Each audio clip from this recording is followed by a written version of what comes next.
assim a palavra do Senhor: faça o favor, buscar em primeiro o reino de Deus e a sua justiça, e todas essas coisas vos serão acrescentadas. Não. Está escrito assim, ó: mas buscai ou busque primeiro o reino de Deus e a sua justiça, e todas essas coisas vos serão acrescentadas. Olha aqui para mim, irmãos. Eu queria que essa noite, eu queria não, né? Eu gostaria que você realmente deixasse o Espírito Santo falar com você. Porque a maioria das vezes nós nos reunimos para ouvir uma mensagem. E logo depois esquecemos a mensagem que ouvimos. Nós viemos semana após semana, nos reunimos, ouvimos a mensagem, e às vezes é perigoso a gente sair da porta para fora e a gente já esquecer o que a gente ouviu. Por quê? Porque a gente está somente ouvindo. E a ideia qual que é do falar do Senhor com a sua igreja? A ideia do Senhor quando fala com a sua igreja é que as pessoas que estão reunidas como igreja pensem. A primeira coisa tem que pensar naquilo que está ouvindo. A segunda coisa tem que meditar naquilo que ouviu. A terceira coisa, ruminar aquilo que ouviu. Ruminar a palavra é um alimento, né? Ruminar é quando você come algo e você fica ruminando, mastigando, até você sentir o gosto e entender que aquilo é um alimento saudável, aquilo é algo bom para você. Então, o falar do Senhor com a sua igreja precisa de pensamento, meditação e ruminar. Porque se nós não pensarmos, não meditarmos e não ruminarmos, nós vamos perder a palavra que o Senhor tem falado conosco. Saindo da reunião, ela vai embora. Vou te dar prova disso. Faço duas perguntas para você. Quem lembra o que foi ministrado domingo passado? Não precisa responder. Faço outra pergunta. Quem orou durante a semana sobre o que o Senhor falou conosco na semana passada? É uma prova que nós viemos, nos reunimos, queremos ouvir algo do Senhor, só que quando a gente sai daqui, a gente não está nem aí para aquilo que o Senhor falou. Então, isso é o cenário da igreja moderna. A igreja do ano de 2026. Os cristãos modernos perderam isso. Os cristãos do ano de 2026 não oram mais pela palavra que o Senhor falou. Não oram pedindo para que o Senhor continue revelando a eles aquilo que eles estão reunidos como igreja e o Senhor tem falado com a igreja. Os cristãos modernos do ano de 2026 acham que eles podem fazer do jeito deles. E aí, irmão, a igreja moderna, os cristãos modernos perderam a meditação, o pensamento da palavra e o ruminar da palavra. E qual que é o problema disso, de perder? O pensamento, a meditação, o ruminar da palavra e a oração depois de ouvir a palavra. Qual que é o problema? É que essas pessoas que perderam tudo isso se chamam de cristãos. Aí eu vou, na minha humilde trajetória, eu vou ensinar algo para vocês que talvez seja de valia. O que o cristão faz hoje em dia? Eu não concordo com o segundo casamento. O que o cristão vai fazer?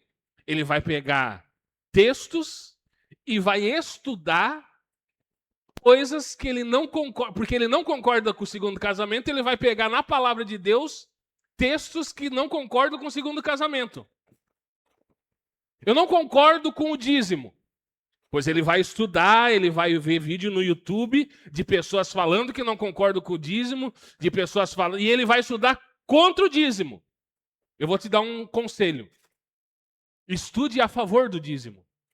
Estude a favor do segundo casamento.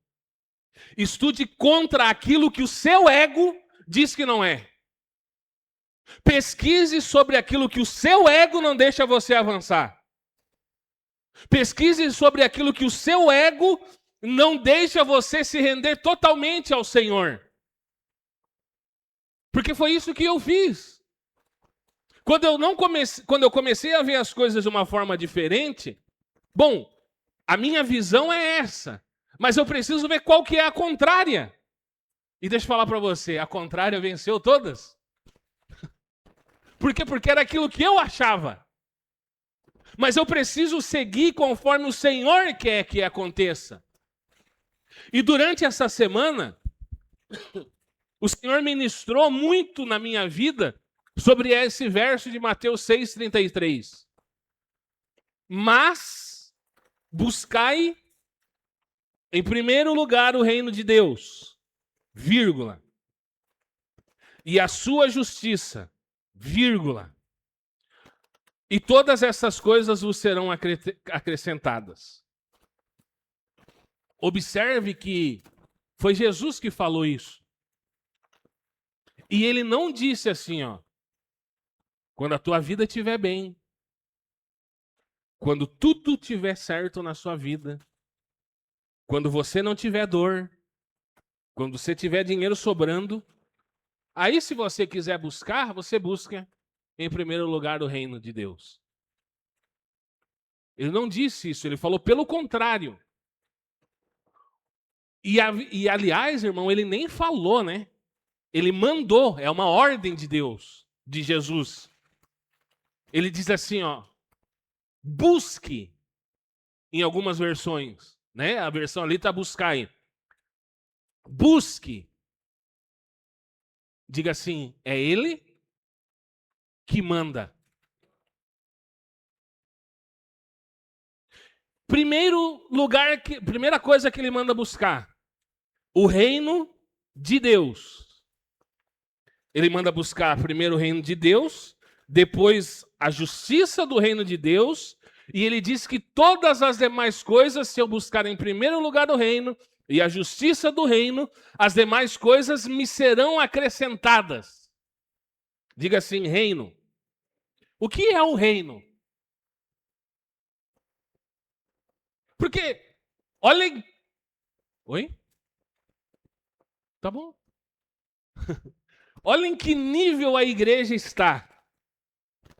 Jesus pede uma coisa e a igreja nem sabe o que é isso. Busque em primeiro lugar o reino. O que é o reino? Guarda isso. Reino é governo. Reino significa governo. Literalmente falando, futuramente, né? Literal e futuramente falando, é o período em que o Senhor Jesus irá governar essa terra por 1000 anos, juntamente com os filhos maduros. Diga assim, filhos maduros. E os imaturos? Aonde vão ficar? Nas trevas exteriores. Fora do reino. Ali haverá choro e ranger de dentes. Então, vamos analisar aqui. O reino literal, eu estou falando de reino literal. São 1000 anos que o Senhor Jesus vai voltar com os filhos maduros, né, para governar essa terra, juntamente com os filhos maduros. Os imaturos vão ficar de fora. Então, são 1000 anos que os filhos imaturos vão ter para aprender a obedecer na marra. São 1000 anos que os filhos imaturos vão ter para aprender a não trocar as coisas dessa terra por Deus. São 1000 anos que os filhos imaturos terão para aprender que não se pode servir a Deus e a Mamon. Porque isso foi o Senhor Jesus que falou. Não se pode servir aos dois senhores. Ou você agrada um ou você agrada o outro. E aí ele diz, não tem condições de servir a Deus e ao dinheiro junto. Mamon é dinheiro. Então, presta atenção. Eu preciso que vocês prestem muita atenção nisso daqui.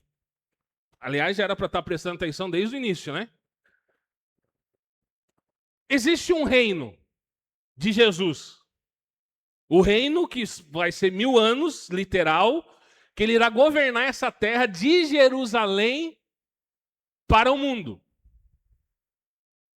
E aí, irmãos, é só estudar, né? As profecias, as coisas, né? Que o trono de Davi, alguém ia sentar no trono de Davi para governar e esse governo não ia ser tirado. Isso daí está falando do reino milenar que vai vir.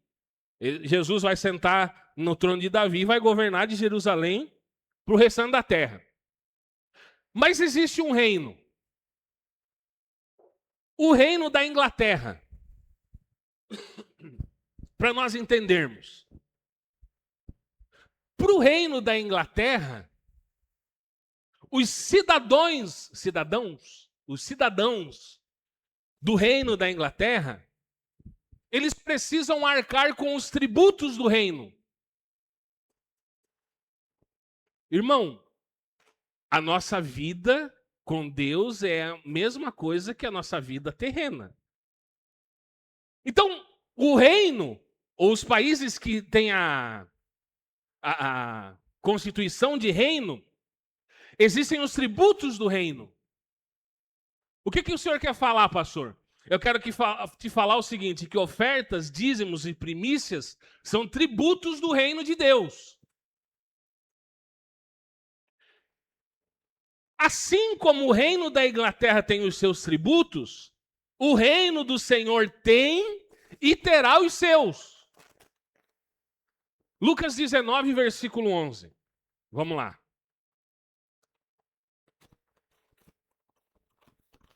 Fica tranquilo, irmão, que eu não vou pregar sobre dinheiro. Só estou fazendo uma introdução do que é o reino para você entender. Lucas 19, 11 diz assim. E ouvindo ele essas coisas, ele prosseguiu e contou uma parábola. Diga, parábola. Vocês sabem o que é parábola, né? Porquanto estava perto de Jerusalém e cuidava que logo se havia de manifestar o reino de Deus. Disse, pois, certo homem nobre partiu para uma terra remota. Para que ele foi para uma terra remota? A fim de tomar para si um reino e voltar depois. 13. E chamando 10 servos seus, deu-lhes 10 minas e disse-lhes, negociai até que eu venha. Diga 10 minas. Olha aqui para mim. 10 minas igual salvação. Ele salvou 10 pessoas. É o contrário da outra parábola que fala dos servos, né? Que ele deu 5 para um, 3 para um, 2 para um e 1 para outro. Aqui ele está dando igual. Ele salvou os servos, os trabalhadores, igual, 10. Então, ele deu 10 minas igual salvação. E ele disse assim, ó, negociai. Se eu der um negócio para ti, eu vou dar um celular para você, Cleiton. E digo assim, ó, eu preciso me ausentar e eu estou dando isso daqui para você. Negocie com isso daqui que você tem e multiplique. O que o Cleiton vai ter que fazer? Se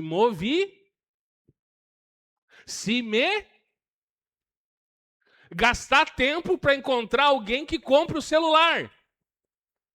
Colocar as suas forças nesse pedido que eu fiz para que alguém compre esse celular. Então presta atenção. Ele deu 10, chamou 10 servos, deu-lhes 10 minas, salvou os 10. E ele disse assim, ó, gaste tempo com isso agora, com a salvação que eu te dei. Coloque forças na salvação que eu te dei, porque um dia eu vou voltar. Até que eu venha. Se esforce porque eu te salvei, gaste tempo porque eu te salvei, até que eu volte. Versículo 14. Olha o problema.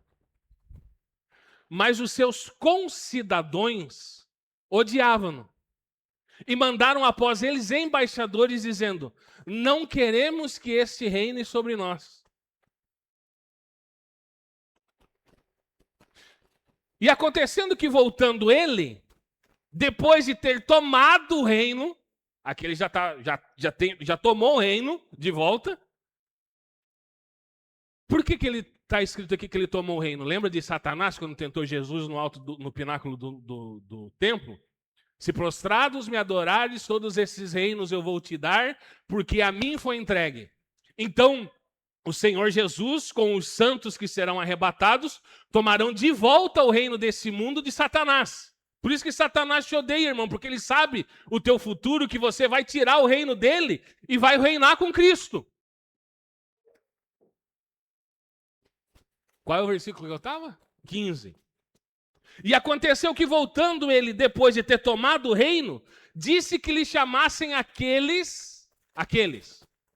E veio o primeiro dizendo: Senhor, a tua mina rendeu 10 minas. O Cleison disse: ó, Charles, pastor, eu vendi 1 e consegui 10. E ele lhe disse: bem está, servo bom, porque no mínimo fosse fiel, sobre 10 cidades terás autoridade.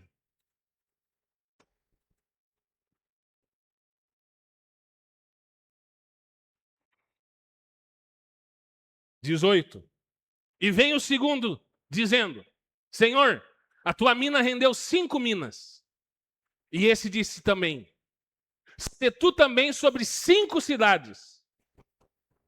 E veio outro dizendo: Senhor, aqui está a tua mina que guardei num lenço, porque tive medo de ti, que és homem rigoroso, que tomas o que não puseste e cegas o que não semeaste.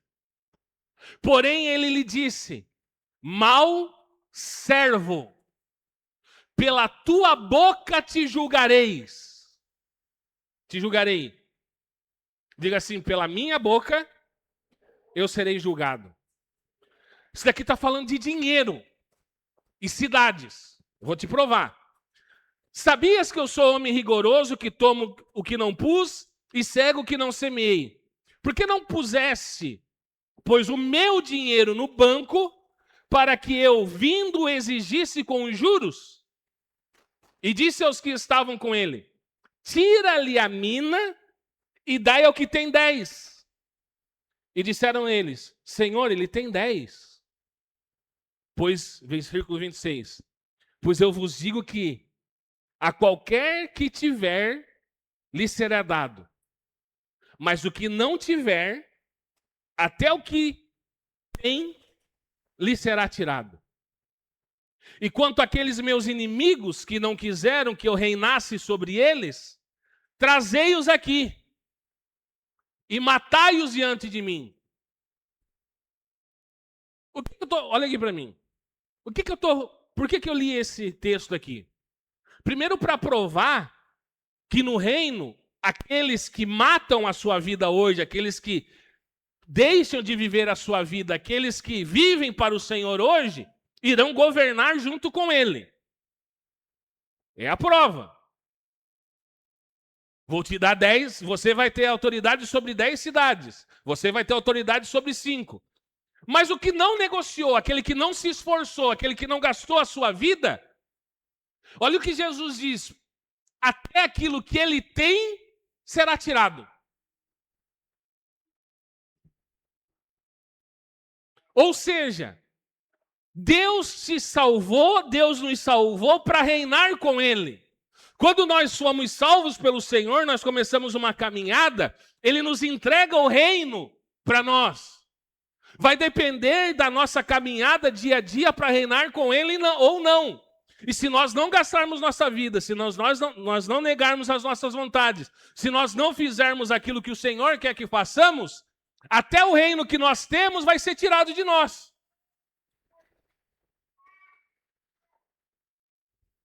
Aí ele diz, né? Porque ele está falando de reino e está falando de valores. Por que você não pegou o meu dinheiro? Ai, irmão. Acho que a gente precisa meditar um pouco sobre mordomia. Tudo que o Senhor nos dá é dele. E sabia que nós vamos prestar contas do nosso dinheiro? Sabia que nós vamos prestar conta aonde que a gente gasta o nosso dinheiro? O que a gente faz com o nosso dinheiro? Nós somos mordomos. O carro que o Senhor te deu é dele. Nós só estamos administrando um bem dele. Por isso que tem a parábola do administrador fiel e o administrador infiel. Nós só administramos as coisas que ele nos dá. Então ele diz assim, por que tu não pegou meu dinheiro e deixou aonde iria render juros? Aí a gente chega aqui no louvor e a gente canta assim.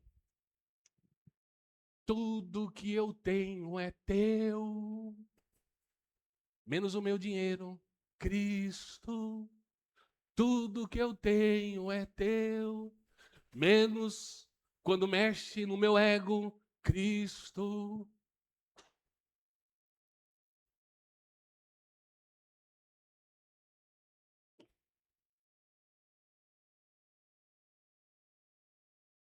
E aí, irmãos, para nós entrarmos na palavra, quando eu fiz a faculdade de teologia, o professor foi ensinar sobre mordomia, sobre ofertas, sobre dízimos.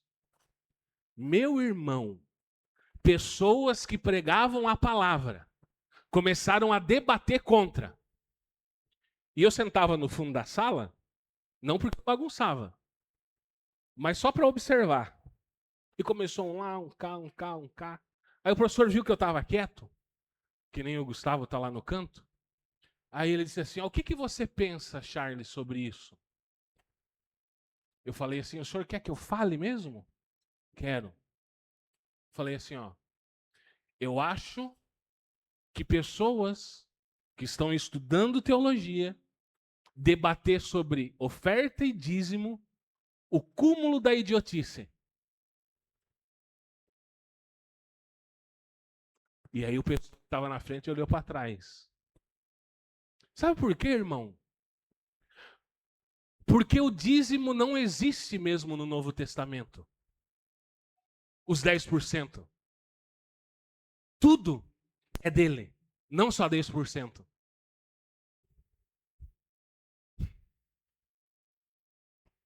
Então, lembra que eu falei de filhos imaturos e filhos maduros? O filho imaturo é aquele que recebe R$ 1.560 e vai lá na calculadora e bota assim, 1.560 vezes 10. R$ 156 e coloca R$ 150 achando que fez o papel dele e não precisa mais nada. Esse é o imaturo. Porque os 1.560 é dele.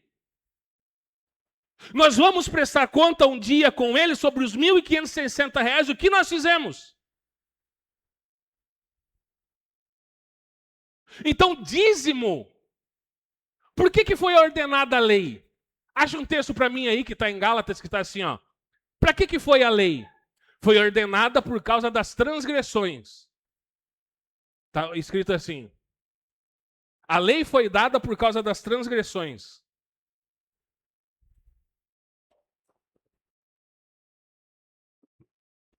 Achou? Acho que é Gálatas 4. Vê aí. Achou? 3,19, né? Aí, Olha só. Aí as pessoas debatem sobre lei. Olha aí. Logo, para que é a lei? Por que Deus deu a lei para Moisés lá no monte? Ele vai responder. Foi ordenada por causa das transgressões. Agora olha aqui para mim, irmão. Transgredir o que se não tinha lei? Como você dá algo para alguém e você diz assim, ó, eu estou dando uma lei porque transgrediram. Mas transgrediram o quê? Diga princípios. Os princípios foram transgredidos e por isso que foi dada a lei. As pessoas matavam os outros antes da lei? Matavam ou não matavam? Então foi dada uma lei, não mate. O ser humano com o coração que tem para o dinheiro, Deus teve que dar uma lei. Pelo menos 10% para mim. Então, dízimo é o nível mais baixo de oferta da nova aliança. É baixo, raso, lá embaixo.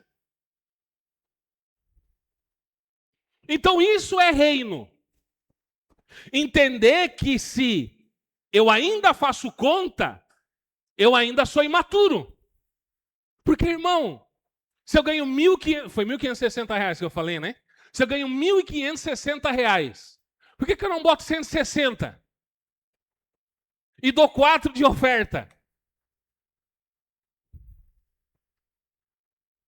Vocês estão conseguindo entender? Então isso é reino. E as demais coisas que ele fala? Existe um contexto que se nós lermos, né, o contexto, porque tudo um versículo fora do contexto já dá um monte de problema. Existe um contexto aqui. Na leitura de Mateus 6. E nós vamos ver que o contexto, as demais coisas, estão relacionadas às coisas dessa vida. Coisas desse mundo. Se eu priorizar o reino, diga assim, ó, priorizar o reino. Eu expliquei para vocês o que é reino. É governo. Ele governa tudo na minha vida. Se eu priorizar o reino e fazer a vontade do Senhor, o que eu vou comer? O que eu vou beber? O que eu vou vestir?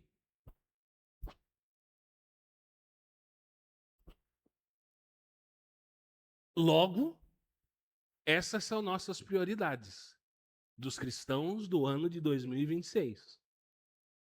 Em outras palavras, nós buscamos primeiro as demais coisas. Então, se sobrar tempo, energia e dinheiro, eu busco o reino. Nós revertemos a prioridade que o próprio Senhor estabeleceu. E olha como nós revertemos. Vou dar um exemplo para você. Seu pai é vivo ainda, Cleidson? É? Faz de conta que você se dá muito bem com o seu pai. E aí o seu pai diz assim, ó, não se preocupe, meu filho. Se você estiver comigo, eu vou te ajudar. O que tu vai pensar? A hora que eu precisar, eu vou correr pro papai? Sim ou não? Mas o que ele falou? Se você estiver comigo, eu vou te ajudar. Mas você não está nem aí pro teu pai. Você tem cara de chegar pro teu pai depois de, talvez, 1 mês, 2 meses, 3 meses sem falar com ele e pedir algo para ele? Com perdão da palavra, irmão, só quem é cara de pau vai fazer isso daí. O nosso relacionamento com Deus é a mesma coisa. O nosso Pai prometeu que cuidaria o que nós iríamos comer, o que nós iríamos beber e o que nós iríamos vestir. Diga qual o problema? O problema é que eu esqueci o que o meu pai falou e eu estou correndo atrás dessas coisas. Ou seja, eu não acredito no que o meu pai me prometeu. Eu não acredito que ele vai poder me dar isso. Então eu preciso correr com as minhas próprias mãos. Com as minhas próprias forças. Em vez de eu gastar força no reino, eu estou gastando força para as demais coisas. Aí Jesus pegou pesado. Ele disse assim, ó, quem se preocupa com essas coisas são os gentios. O que significa gentios? Pessoas que não têm aliança com o Senhor. Em outra palavra, multidão. A multidão que só quer coisas. Lembra que Jesus falava para os discípulos e não para a multidão? Quando foi revelar os segredos do reino? Porque a multidão só quer. Então Jesus diz assim, a multidão se preocupa com isso. Agora vocês, que são meus filhos. Ok, pastor. Mas quem somos nós então, se nós precisamos buscar o reino em primeiro lugar e a justiça do reino e todas essas coisas, comer, beber, todas essas coisas é comer, beber e vestir. Não é casa na praia, não é carro, não é nada. Comer, beber e vestir. Leia o texto. Então, comer, beber e vestir, se eu não tenho que correr atrás disso, quem nós somos, pastor? Colossenses 1,13.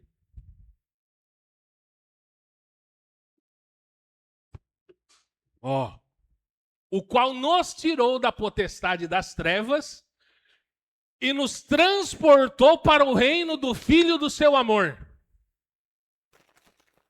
Nós fomos tirados do reino das trevas e ele nos transportou para o reino do seu Filho. Diga, qual o problema? Eu quero voltar para o reino das trevas. Porque eu me preocupo com as demais coisas e não com as coisas do reino que eu fui transportado. Em outras palavras, irmão, ou irmãos, a nossa cidadania está no céu. Nós somos um povo celestial, porém vivemos na terra. Nós somos cidadãos celestiais, Paulo diz. Só que nós vivemos nessa terra. E a pergunta é, como viver sobre essa terra como filhos do reino do céu? Diga, como? Qual deve ser a nossa prioridade? Se eu sou filho do reino e eu estou vivendo numa terra que não é do reino, como que eu vou viver? Qual vai ser a minha prioridade? Devemos viver como os gentios que Jesus falou, que vivem preocupados, ocupados com as demais coisas? Aí Jesus vai pegar um certo momento, irmãos, e ele vai falar sobre uma parábola, ou vai contar uma parábola, sobre um homem rico. Esse homem tinha tanto, que não sabia mais o que fazer de tanto que tinha. Aí ele teve uma ideia. O homem rico. Já sei. Eu vou demolir os meus celeiros. E como eu tenho muito dinheiro, eu vou construir maiores para colocar muitos grãos lá. E eu vou ter mais dinheiro, porque eu vou vender mais e eu vou conseguir mais dinheiro.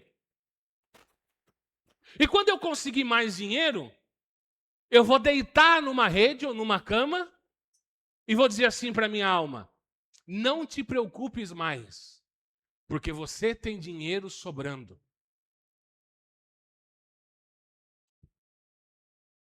O problema vem a seguir.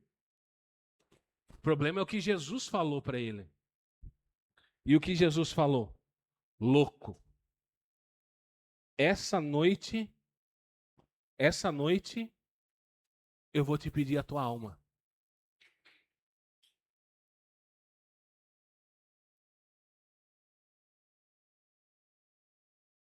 Um cara que estava preocupado com as demais coisas e esquecendo do reino. As demais coisas saciavam ele. Tanto é que ele disse, a hora que eu conseguir muito, que eu tiver lá 1 milhão na conta do banco, Eu posso deitar e dizer assim, agora eu não me preocupo com mais nada. Aí quando tiver 1 milhão na conta do banco, Jesus vem, pede, mata ele, e daí ele chega perante o tribunal de Cristo e Jesus faz uma pergunta assim, o que você fez com a vida que eu te dei? Ah, multipliquei os celeiros. Pois é, agora tu tem 1 milhão no banco, a tua família vai brigar pela herança e tu tá aqui, você não vai poder entrar, meu querido.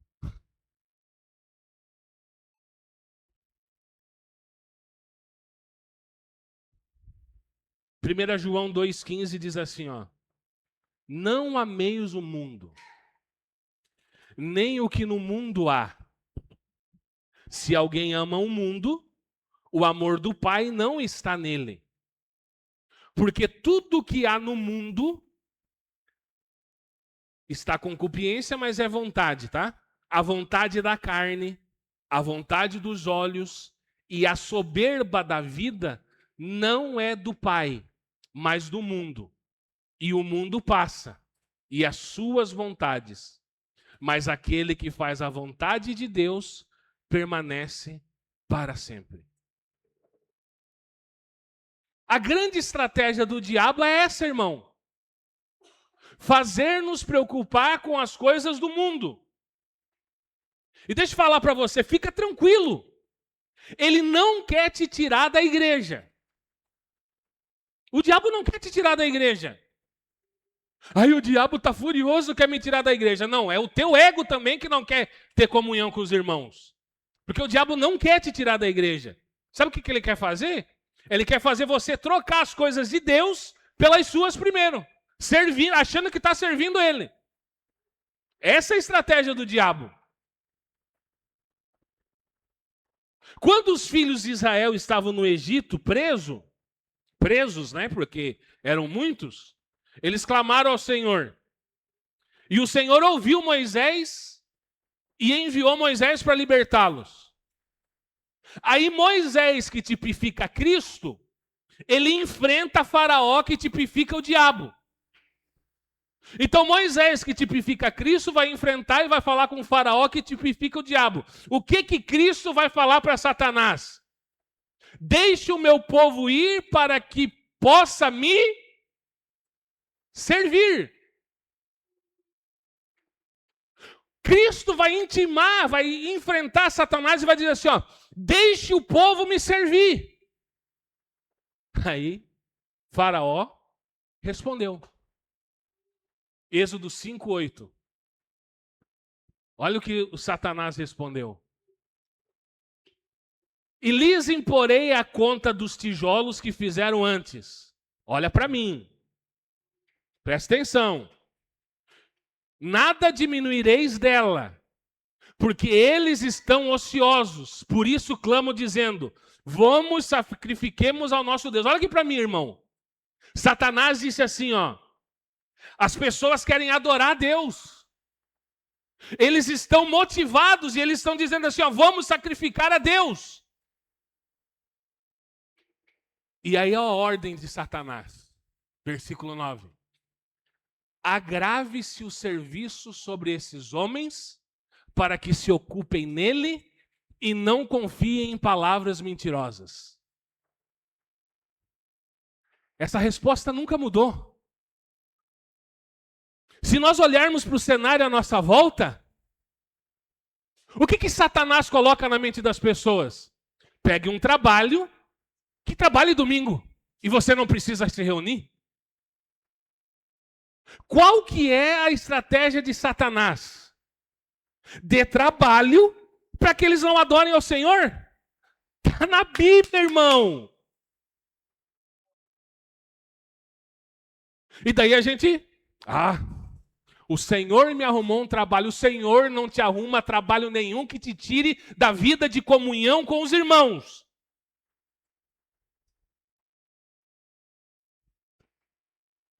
É Satanás te dando trabalho para você deixar a vida de comunhão com os irmãos.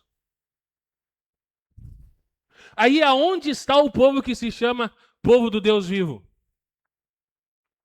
Como o povo está gastando o seu tempo hoje? Aonde está indo a energia do povo de Deus? Aonde está o pensamento do povo de Deus hoje? Ouvindo até aqui, que eu cheguei na metade agora. Raciocine. Você pode dizer assim, ó, eu estou satisfeito, eu estou satisfeita como cristão.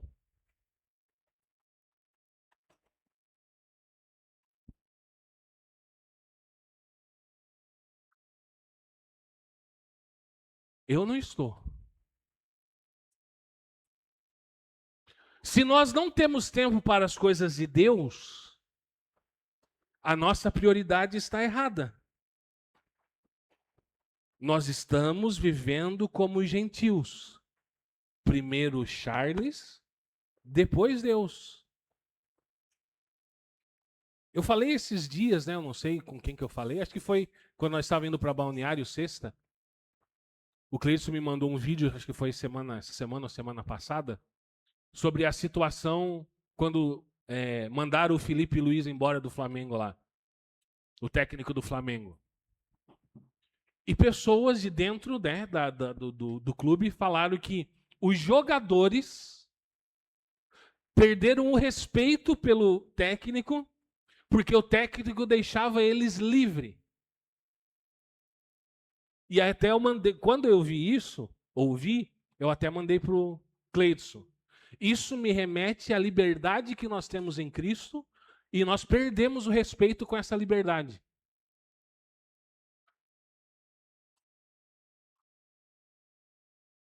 O crente não sabe viver livre. O cristão não sabe ser livre. E durante essa semana eu estava meditando muito sobre isso, irmãos.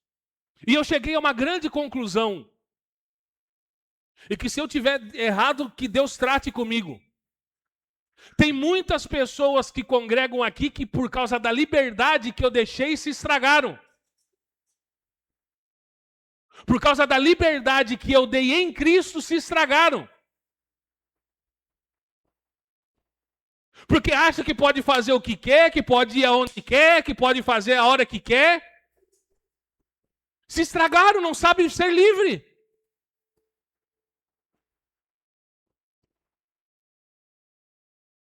Aí, Deus pega, lá no Antigo Testamento, Abraão e Ló. Ele pega Abraão e Ló. Abraão tipifica, nós vamos ler em Hebreus, né? Que ele vai começar uma peregrinação rumo à terra prometida, que é o reino. Terra prometida. Prometeu o reino. E ele começa uma caminhada e Ló começa junto com ele.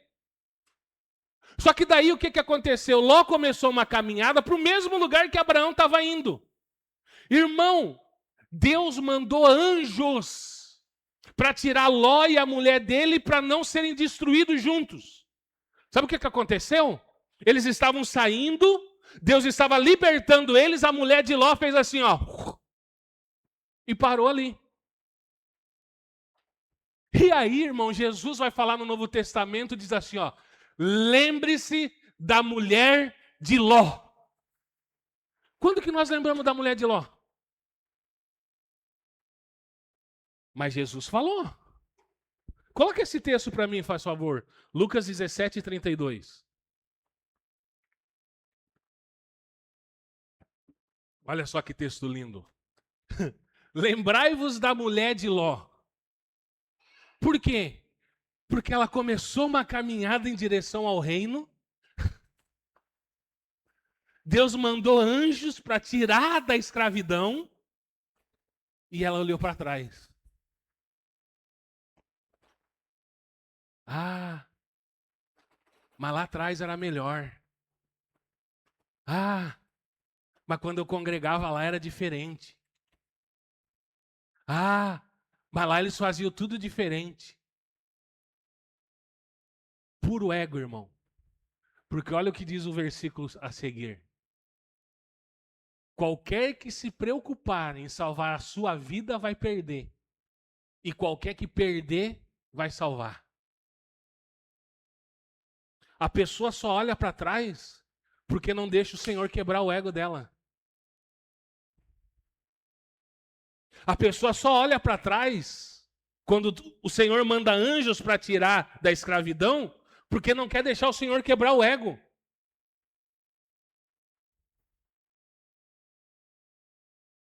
E existe um problema enorme hoje também, irmãos.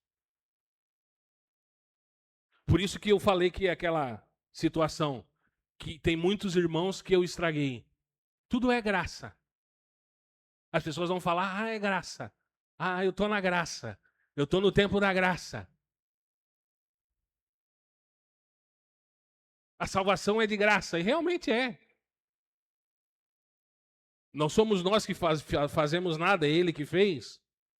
Só que se nós procurarmos o que Jesus falou, o que os apóstolos pregaram, nós vamos ver que eles falaram sobre um reino. Não sobre a graça. Porque a graça era o próprio Jesus. Então, como ele mesmo diz, né? Eu não dou o testemunho de mim. Então ele não iria falar dele, porque a graça é ele próprio. Então, João Batista começou, Jesus continuou e os apóstolos continuaram. O que eles falavam? Arrependam-se, pois é chegado o reino. E hoje essa mensagem se perdeu. Quando o reino de Deus vier a essa terra, aonde nós vamos estar?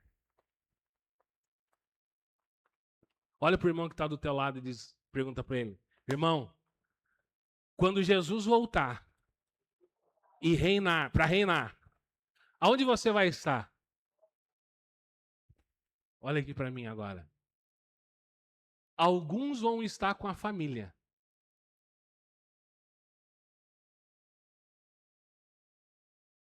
Outros vão estar fazendo hora extra no trabalho.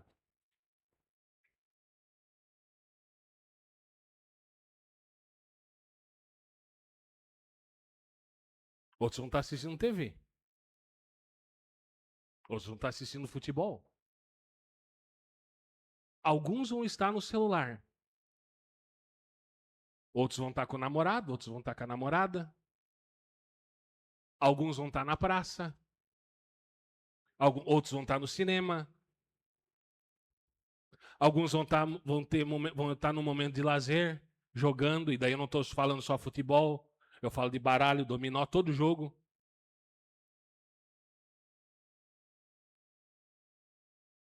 Pastor, é pecado fazer isso? Quando você troca isso, o reino, por essas coisas é.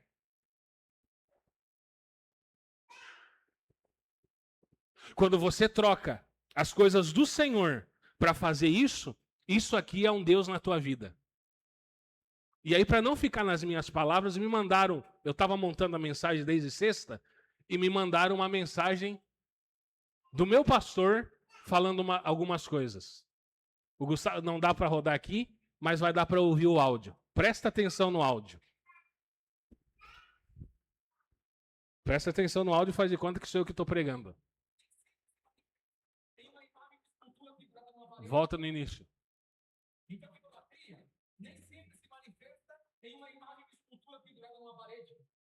Idolatria nem sempre se manifesta num bezerro de ouro fundido. Porque às vezes a idolatria, ela fica só dentro do coração, ela não se manifesta. Mas o que é idolatria? É tudo que vem em primeiro lugar na minha vida, antes de Deus. E aí, seja qualquer coisa, pode ser dinheiro, pode ser casa, pode ser carro, pode ser família, pode ser esposa, pode ser filho, pode ser igreja, pode ser ministério, pode ser pregação. Se você ama mais pregar do que você ama o Senhor, você é um idólatra. Se você ama mais a igreja do que você ama o Senhor, você é um idólatra. Se você ama mais o ministério do que você ama o Senhor, você é um idólatra. Se você ama mais a sua esposa do que você ama o Senhor, você é um idólatra. Se você ama mais o seu filho do que você ama o Senhor, você é um idólatra. Se você ama mais dinheiro do que você ama o Senhor, você é um idólatra. Se você ama mais a sua vida boa do que você ama o Senhor, você é um grande idólatra. Se você ama a vida de comer, beber e folgar, mais do que você ama ao Senhor, você é um idólatra. Pastor, então quer dizer que eu não posso amar essas coisas? Não, não é que você não pode amar essas coisas. Você não pode amar mais do que você ama ao Senhor. É quando se inverte a posição. O bezerro de ouro tomou o lugar de Deus. no coração do povo. E isso é idolatria. Quando o teu trabalho, quando o teu emprego toma o lugar de Deus no teu coração, você é um idólatra. É como Jesus perguntando a Pedro: Pedro, tu me amas? Eu amo, Senhor, então apacenta as minhas ovelhas. Pedro, tu me amas? Amo, Senhor, então apacenta as minhas ovelhas. Pedro, tu me amas? Ele se entristece: Senhor, tu sabes que eu te amo. Tu me amas mais do que a estes? Amo, Senhor, então apacenta as minhas ovelhas. Por quê? Porque você não é idólatra. Porque se você amar as ovelhas mais do que você ama o Senhor, você é um idólatra. O Senhor precisa ser o primeiro em tudo. E esse é o motivo de as pessoas estarem anos e anos na igreja e a igreja está do jeito que está hoje.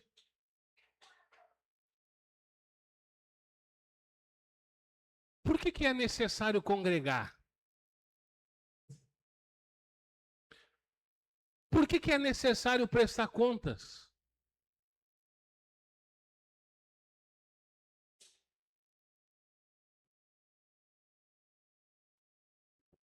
Por que Deus nos colocou dentro dessas quatro paredes aqui e nos reuniu, e nós nos reunimos todo domingo como igreja?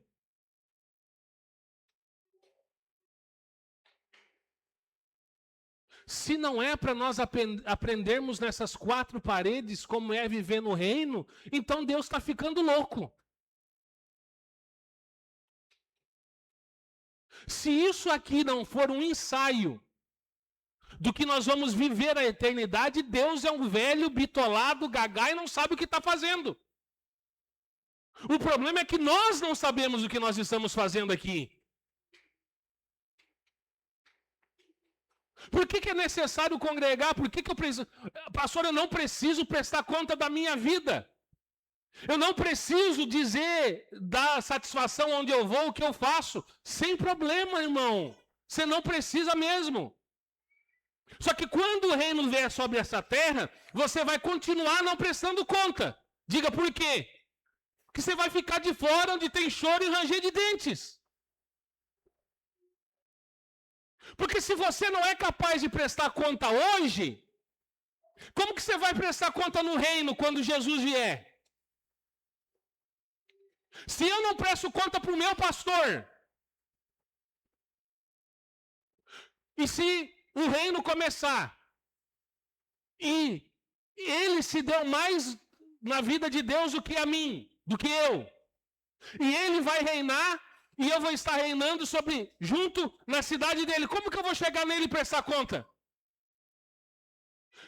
Volto a repetir, se isso daqui não é um ensaio do reino, então Deus é um velho gagá, bitolado e não sabe o que está fazendo.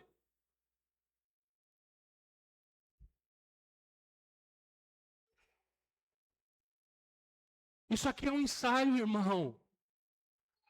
A igreja local é um ensaio.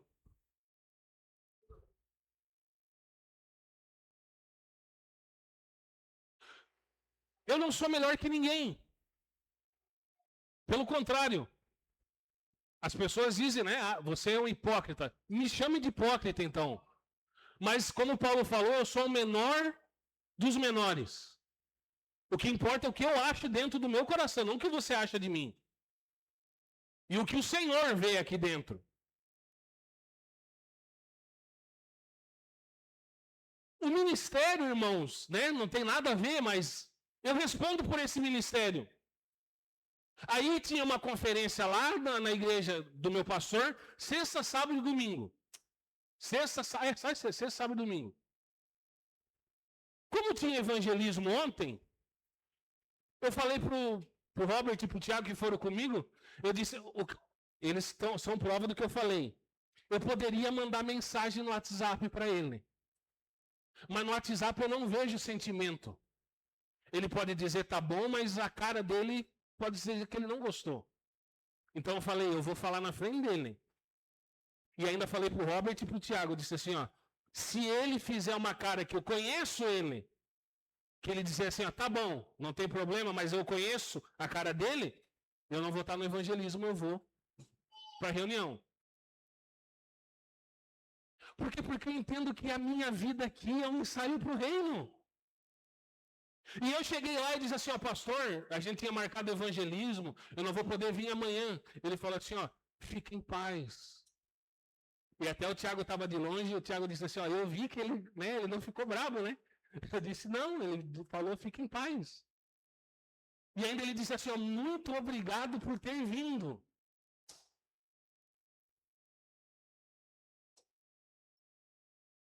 É um ensaio, irmão.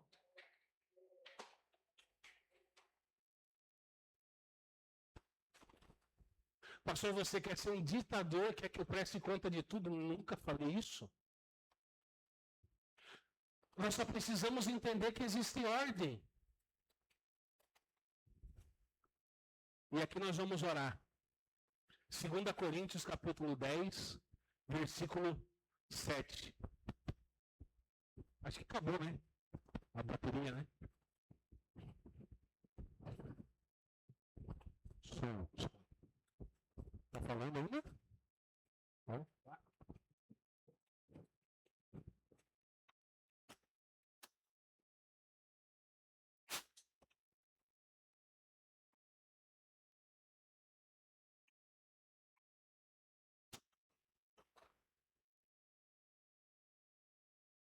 Coríntios, capítulo 10, versículo 7. Me ajuda aqui, por favor. Olhai, NVI.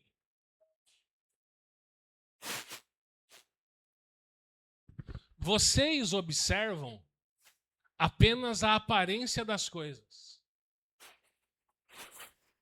Se alguém está convencido de que pertence a Cristo,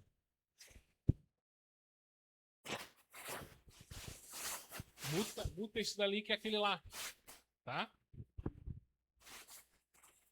Se alguém está convencido de que pertence a Cristo, deveria considerar novamente consigo mesmo que, assim como pertence a Cristo, nós também pertencemos. 8. Pois, presta atenção agora, mesmo que eu tenha me orgulhado um pouco mais da autoridade que o Senhor nos deu, não me envergonho disso, pois essa autoridade é para edificação, não para a destruição de vocês. Paulo está dizendo que o Senhor deu uma autoridade para ele, para edificar os membros e não para destruir. Porque as pessoas estavam achando... Continua ali. Olha o que as pessoas estavam achando. Não quero dar a impressão de que pretendo amedrontar vocês com as minhas cartas. Pois alguns dizem, as cartas dele são duras e fortes, mas ele pessoalmente não impressiona e o seu discurso é desprezível. Às vezes as pessoas obedecer esse cara, ele só fala besteira, só fala coisa dura, só prega.